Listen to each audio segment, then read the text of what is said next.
ubushobozi binyuze mu mahugurwa ahoraho ari yatuma bagira ubumenyi n'ubunararibonye bibafasha gusohoza neza inshingano yabo yo kugoboka abari mu kaga. Abakorerabushake ba Croix-Rouge y'u Rwanda bafite ubumenyi mu bijyanye no gutanga ubutabazi bw'ibanze n'ubujyanama kwihungabana. Banafite ubumenyi mu gukumira ibiza no kugabanya ingaruka zabyo, aho bigisha abaturage kumenya uko bakwitegura guhangana n'ingaruka z'ikiza runaka, uko bakwitwara igihe habaye ikiza n'icyo bakora ngo birinde ibiza n'ingaruka zabyo. Ubwo bumenyi ni nabwo butuma babakorerabushake bari mu matsinda y'ubutabazi ari hirya no hino mu gihugu bagira uruhare mu bikorwa byo kwita ku bahuye n'ihungabana mu gihe igihugu kiba kibuka Jenoside yakorewe Abatutsi mu 1994. Banafasha kandi imiryango yasizwe iheruheru n'ibiza bayikorera ubutabazi bw'ibanze, bakayiha ibikoresho by'ibanze, bakanashyiraho ingamba zo kugabanya ingaruka zaterwa n'ikiza cyabaye.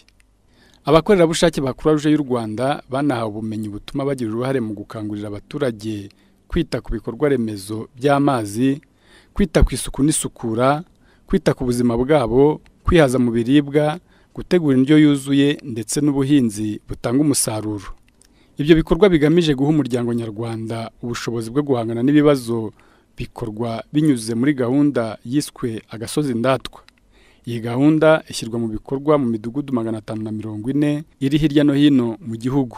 Iyo midugudu ni y'abakorerabushake bakoreramo ubukangurambaga, bakanafasha imiryango mu bijyanye no gutegura indyo yuzuye, gushyiraho uturima tw'igikoni, gukangurira abaturage kwitabira gahunda zo gukingira no kubaka ubwiherero.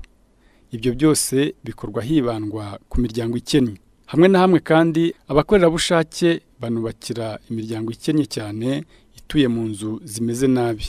Abakorerabushake ba Croix-Rouge y'u Rwanda bitabira kandi ku buryo buhoraho igikorwa cyo gutanga amaraso kugira ngo babere urugero abaturage baho batuye.